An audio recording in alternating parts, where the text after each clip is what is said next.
Hello and welcome to today's webinar on the Wollongong 2022 Legacy Partnership Program. My name is Lucinda Jenkins. I am the Principal Advisor Major Sports Events at the Office of Sport.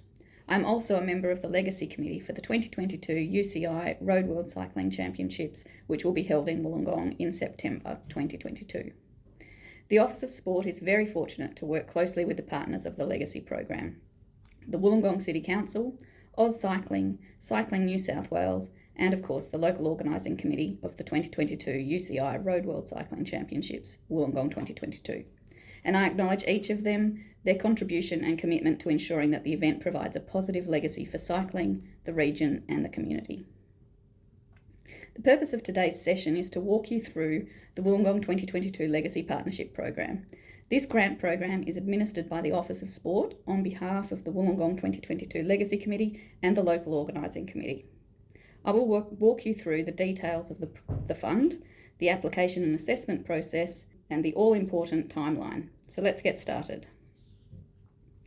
The 2022 UCI Road World Championships will be a landmark event for Wollongong and the surrounding region. Hosting them presents a major opportunity to showcase the region to the world, develop the sport of cycling, and attract a new generation of cyclists, whether they be for competition, recreation, or active transport. The local organising committee, Wollongong 2022, in collaboration with the New South Wales Government, has developed a legacy plan for the event, which can be found on the Wollongong 2022 website. This grant program is part of that legacy plan. This will be the second round of the grant program. For this round, there will be $150,000 worth of funding available. The minimum grant is $2,000 and the maximum is $20,000. For all projects, applicants must contribute 50% of the total project cost. So this fund will promote a minimum of $300,000 worth of investment in cycling and cycling-related projects across the region. Applications open on Monday the 22nd of February and will close at 5 p.m. on Monday the 22nd of March. The objectives of the Legacy Partnership Program are directly aligned to the Wollongong 2022 Legacy Plan, so I strongly encourage all applicants to familiarise themselves with the Legacy Plan. The objectives of the fund include increasing the number and types of opportunities to participate in cycling, whether they be for sport, recreation or active transport, maximising the event platform to further policy matters relating to cycling, educational programs that develop all facets of cycling, including cycling safety. Applications must align to at least one of the program objectives shown on the screen. To be eligible for the fund, applicant organisations must be located in or provide services in the Illawarra region. For the purposes of this round of the grant program, the Illawarra region comprises of Wollongong, Shellharbour, Kiama, Wollondilly, Wingecarribee and Shoalhaven local government areas. Applicants must be an incorporated not-for-profit organisation or a registered business that has been registered for at least 2 years, a local council, university, school or TAFE. A list of eligible and ineligible project components are contained in our guidelines, so please check these lists before finalising your application. Examples of eligible project types and costs include the construction or upgrade of cycle infrastructure such as bike paths or pump tracks, provision of ancillary cycling facilities such as bike storage or bike racks, initiatives that bring cycle-related tourism into the Illawarra region or make cycling more enjoyable, or projects that promote cycling linkages between key tourism spots within the Illawarra. Some other examples are projects that create new opportunities for cycling through a partnership approach, such as a bike shop working with a school to deliver bike maintenance education to school children, or policy initiatives which encourage safe cycling. As mentioned, the guidelines provide further information on eligible and ineligible project components, and I encourage you to read these carefully. For all projects, applicants must contribute 50% of the total project cost. So if the total cost of the project is $20,000, the maximum grant amount will be $10,000. Third-party organisations are also encouraged to contribute and these contributions will be counted as part of the applicant's contribution, as is voluntary labour. Supplier discounts are not considered to be a contribution. Organisations may only receive state government funding once for the same project or same component of a project from this program or any other state government funded program. It is important to also note that for facility development projects, applicants must provide landowners' consent to undertake the project. You must also have an approved development application or demonstrate that a development application is not required. This is because the projects will need to be delivered within 18 months of signing the funding agreement. Now let's talk about the application process. Once you have read the guidelines and are confident that your organisation and the project meet the eligibility requirements, you will need to prepare and submit your application through the Office of Sport Grants online system. To submit your application, you will need to register or search for your organisation through the Office of Sport's Grants online website.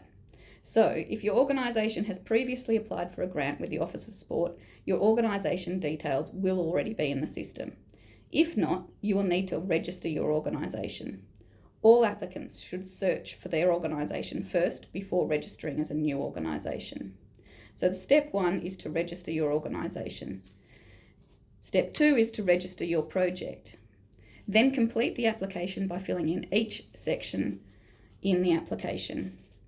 Then submit the application, including any required supporting documents, by 5 p.m. on Monday the 22nd of March. Once received, all applications will undergo an eligibility check. All applications should address the program's criteria. Please take the time to think about your application so that it demonstrates strategic alignment, need, capacity, and budget. Strategic alignment is how the project is going to meet the program's objectives. That is the list of objectives that I talked about on slide 5, and how it will meet these objectives.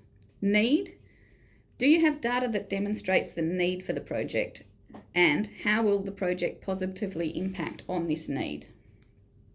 In the capacity section, you must demonstrate the organisation's capacity to deliver the project as proposed, on budget, and within 18 months of executing the funding agreement. You should also explain how the project will be managed. And in the budget section, consider, is the budget reasonable, cost effective, and does it deliver public value? All eligible applications will be assessed by the Grant Assessment Panel.